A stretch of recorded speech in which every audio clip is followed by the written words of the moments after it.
Biar Nabi kita, andai kata Nabi Sulaiman itu mengucapkan insya Allah, maka semua istrinya akan melahirkan pejuang-pejuang fisabilillah. Jadi setiap kali kegiatan, rencana kegiatan kita ibadah, sangat dianjurkan dalam agama kita ditutup dengan insya Allah itu.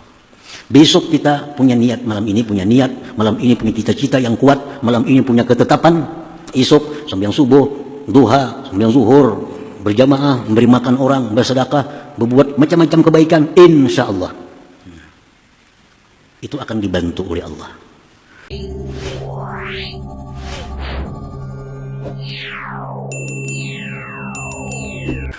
Bismillahirrahmanirrahim. Di dalam Al-Quranul Karim, Allah Subhanahu wa Ta'ala berfirman dalam surat Al-Hasyr, "Wallahul khaliqul bari'ul musawwir." Al-Khaliq, Al-Bari, Al-Musawwir itu merupakan 3 nama yang dianggap mirip maknanya. Tetapi kata Imam Ghazali itu bukan mirip dan masing-masing mempunyai fungsi. Al-Khaliq, Al-Bari, Al-Musawwir. Maka Allah Subhanahu wa Ta'ala dengan memandang, mengiktibar, menetapkan untuk menciptakan sesuatu, maka dia dinamai Al-Khaliq. Dan dengan mengiktibar Allah mewujudkan sesuatu itu dari tiada kepada ada, dinamai Allah itu dengan nama Al-Bari.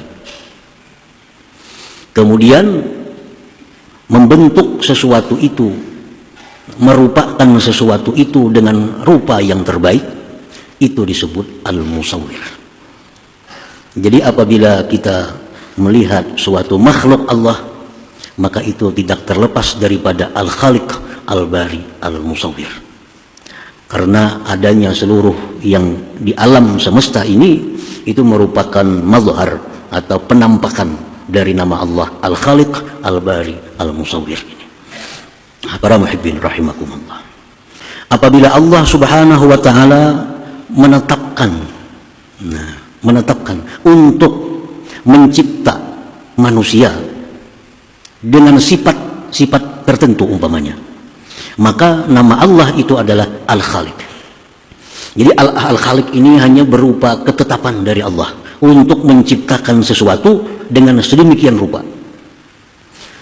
Allah menetapkan untuk menciptakan sebatang pohon dengan demikian, itu ketetapan Allah menciptakan pohon tadi, namanya Al-Khaliq.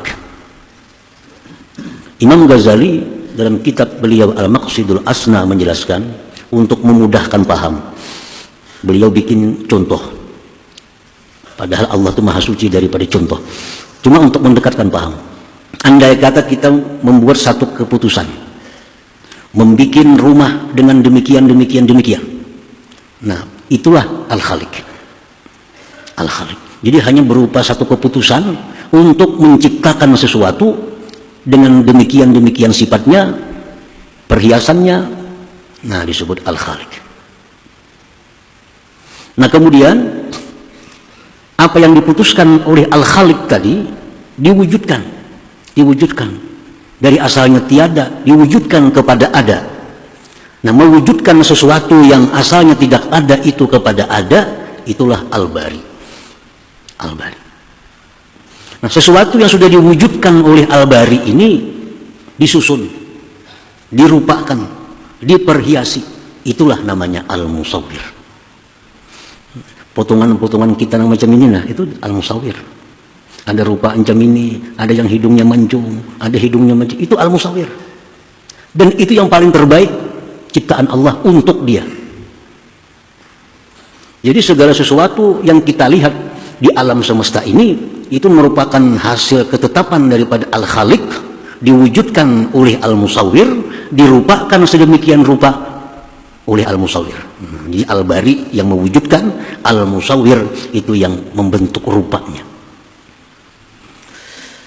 Para muhibbin rahimakumullah. Oleh karena itu susunan Asmaul Husna ini sedemikian rupa disusun oleh Allah.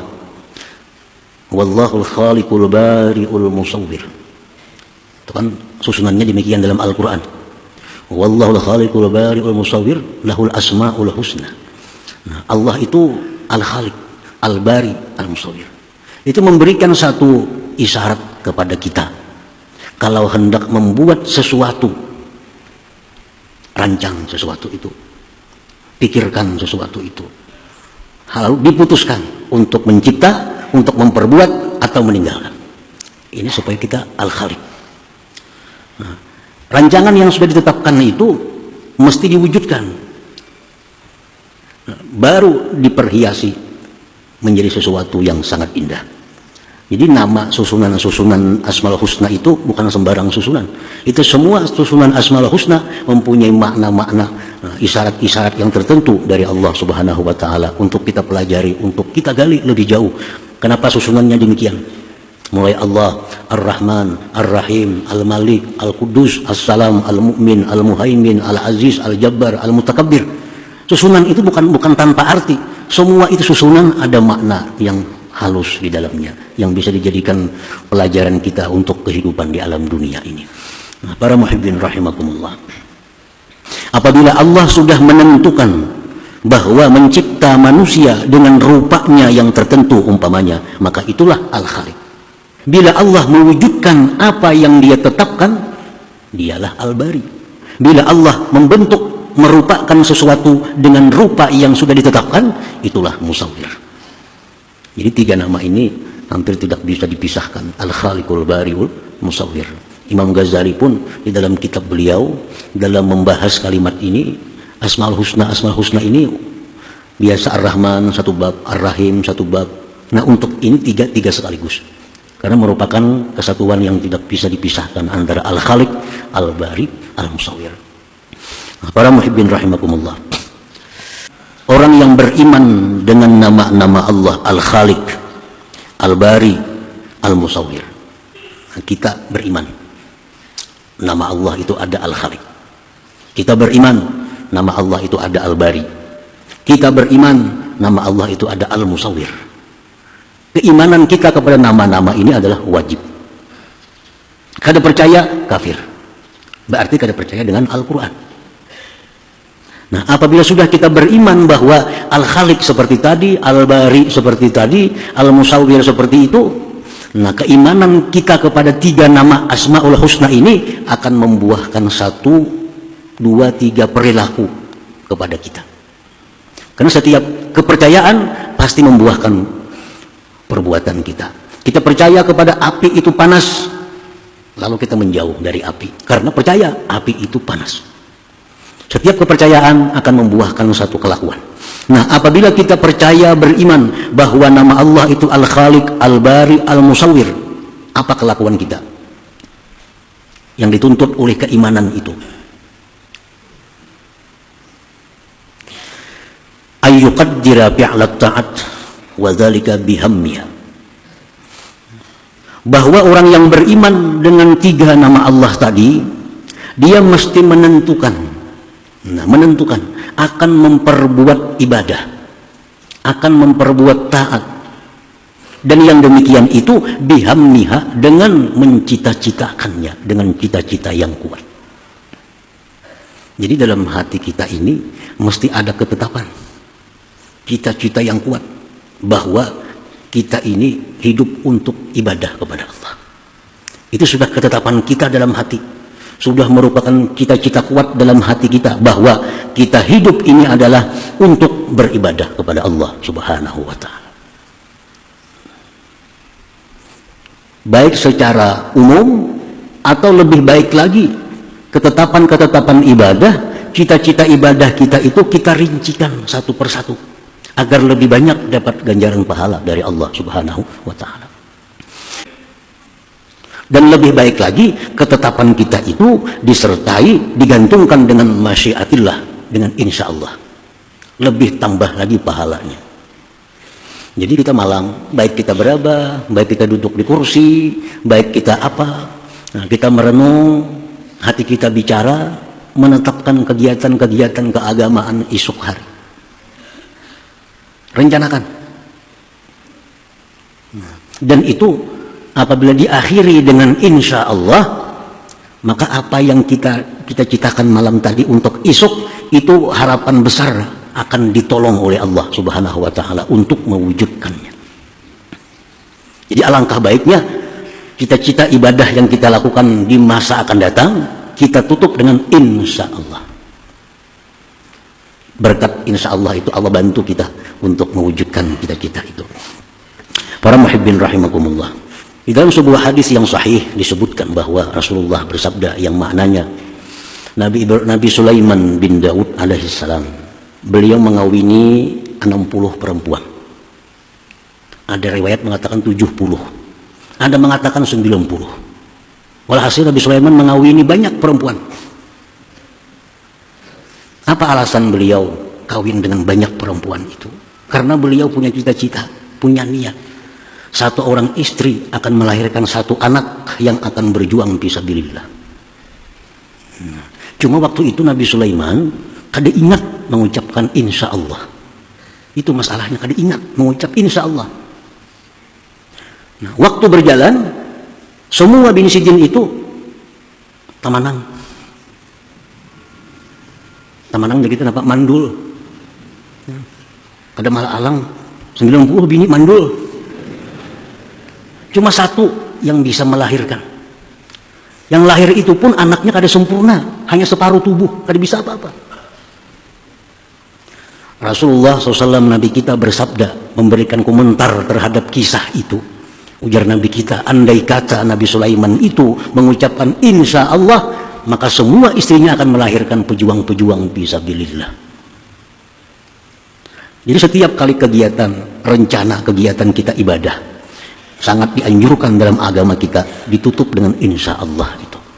Besok kita punya niat, malam ini punya niat, malam ini punya cita-cita yang kuat, malam ini punya ketetapan, esok sembahyang subuh, duha, sembahyang zuhur, berjamaah, memberi makan orang, bersedekah, berbuat macam-macam kebaikan, insya Allah. Itu akan dibantu oleh Allah. Jadi kalau kita beriman dengan nama Allah Al-Khaliq, kita mesti menetapkan perbuatan-perbuatan ibadah kita. Karena kita dicipta oleh Allah hanya untuk satu, ibadah kepada Allah Subhanahu wa Ta'ala. Nah kemudian sesudah kita bercita-cita demikian, bukti iman kita kepada Al-Khaliq, sampai besok waktunya wujudkan ibadah yang kita citakan itu sebagai bukti iman kita kepada Al-Bari, nama Allah yang mewujudkan apa yang ditetapkan. Janji subuh sembahyang berjamaah, laksanakan. Pukul 9 janji sembahyang duha, laksanakan. Janji malam tadi membaca Quran 1 juz, laksanakan. Nah, semua cita-cita itu kita laksanakan. Nah, hadirin hadirat para muhibbin rahimakumullah. Jadi keuntungannya kita mencita-cita kebaikan itu, keuntungannya kita menetapkan satu kebaikan yang akan kita perbuat di waktu yang akan datang itu kita sudah dicatat oleh Allah satu kebaikan. Satu kebaikan. Dalam riwayat yang sahihah disebutkan Allah berfirman dalam hadis kursi, "Faman hamma bihasanah." Barang siapa yang memperbuat satu kebaikan, mencita-cita satu kebaikan, mencita-cita satu kebaikan, dan belum dia laksanakan kebaikan itu, kata Baha indahu hasanatan kamilah, Allah tulis dalam buku catatan amal satu kebaikan yang sempurna. Belum lagi digawi, belum dilaksanakan, kita sudah dapat keuntungan satu kebaikan yang sempurna. Jadi itu keuntungan ibadah yang dicita-citakan dengan ibadah yang secara spontan. Ibadah yang dicita-citakan itu ada plusnya. Berapa jam kita waktu mencita-cita ditulis oleh Allah, dan kita dijadikan orang yang punya maksud baik. Nah, dijadikan Allah orang yang punya niat yang bagus. Nah kemudian sesudah dia wujudkan ibadah yang ditetapkannya sebagai bukti kepada iman Al-Bari, dia bikin ibadah itu dengan sebaik-baik ibadah. Jangan asal ibadah. Dia bentuk ibadah itu dengan rupa yang sebaik-baik rupa ibadah, sebagai bukti dia beriman kepada nama Allah Al-Musawwir. Jadi 3 macam itu. Tetapkan ibadah-ibadah yang akan kita perbuat. Sampai waktunya wujudkan ibadah itu.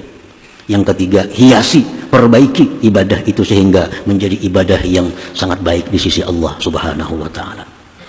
Para muhibbin rahimakumullah. Nah, bagaimana cara menjadikan satu ibadah itu menjadi ibadah yang bagus?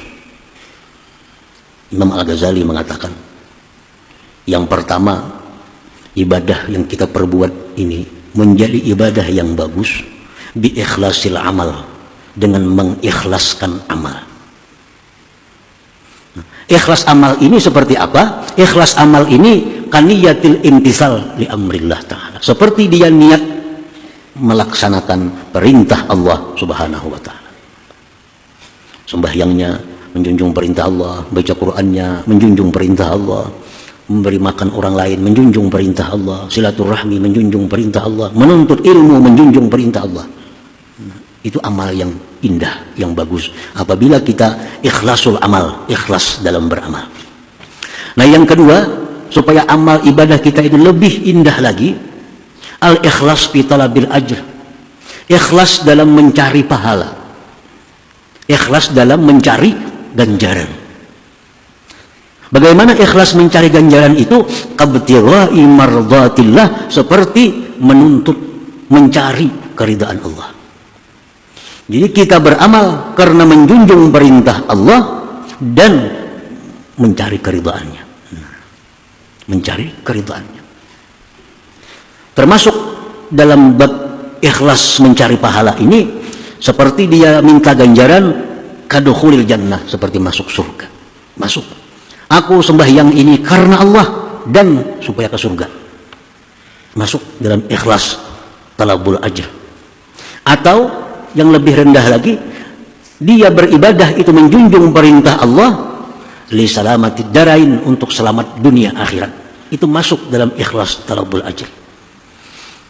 Nah, jadi kita beribadah menjunjung perintah Allah dan mengharapkan ridhanya. Itu yang nomor satu. Itu amal yang sangat indah dalam pandangan Allah Subhanahu wa ta'ala. Lebih indah daripada orang beramal karena mencari surga atau mencari selamat dunia akhirat. Walaupun itu baik, tapi lebih baik lagi kalau kita beramal mencari keridhaan, mengharapkan keridhaan Allah Subhanahu wa ta'ala. Para muhibbin rahimakumullah. Yang ketiga, amal itu supaya lebih indah, lebih bagus, wa bi dzikri minnatillahi ta'ala, mengingat anugerah Allah. Nah, kita ini beribadah, kita ingat bahwa kita bisa beribadah ini anugerah Allah. Anugerah Allah, bukan dari diri kita, bukan dari karena ilmu kita. Bukan dari ilmu kita bisa beribadah, tapi kita bisa beribadah karena anugerah Allah. Nah, ingat itu. Jangan macam Qarun. Qarun itu alim, luar biasa alimnya, bahkan hafal Taurat dan paling hebat bacaan Tauratnya. Tapi Qarun ini kaya, dia merasa kayanya itu dengan ilmu pengetahuan yang ada pada dirinya. Dia lupa itu anugerah Allah. Akhirnya Qarun dan hartanya tenggelam. Karena ada ujub dalam dirinya, merasa itu dari dirinya sendiri, dari ilmunya, dari kehebatannya. Nah, jadi kita beramal, kita bisa menuntut ilmu, kita bisa berkumpul di sini semata-mata karena kita dapat anugerah Allah. Dapat anugerah Allah, dapat taufik hidayah Allah, dan kita dapat berkumpul di sini. Setiap ibadah kita ingat bahwa ini anugerah Allah. Nah, yang keempat, supaya amal itu lebih indah di sisi Allah, wa ta'zimi taufikillah, mengagungkan taufik Allah ini. Mengagungkan, kita ini merasa bangga, kita merasa untung bahwa kita ini bisa beribadah. Merasa untung. Kita dapat duit 1 juta, pasti ada merasa untung. Dapat duit 10 juta, pasti ada kita merasa untung. Nah, kita beribadah ini bisa lebih lagi hendaknya merasa untung, dapat taufik dari Allah Subhanahu wa ta'ala. Bila 4 hal ini kita sertakan dalam ibadah kita, maka ibadah ini bukan hanya sekedar ibadah, tapi merupakan ibadah yang dirupakan dengan rupa yang sangat indah di sisi Allah Subhanahu wa ta'ala. Para muhibbin rahimakumullah. Jadi itulah buah iman terhadap nama Allah Al-Khaliq. Kita atur, kita rancang, tetapkan ibadah-ibadah yang akan dikerjakan. Buah iman kepada Al-Bari, kita wujudkan ibadah yang sudah ditetapkan. Buah iman kepada Al-Musawwir, kita baguskan ibadah yang sebagus-bagusnya di sisi Allah Subhanahu wa ta'ala. Mudah-mudahan Allah memberikan hidayah kepada kita. Amin.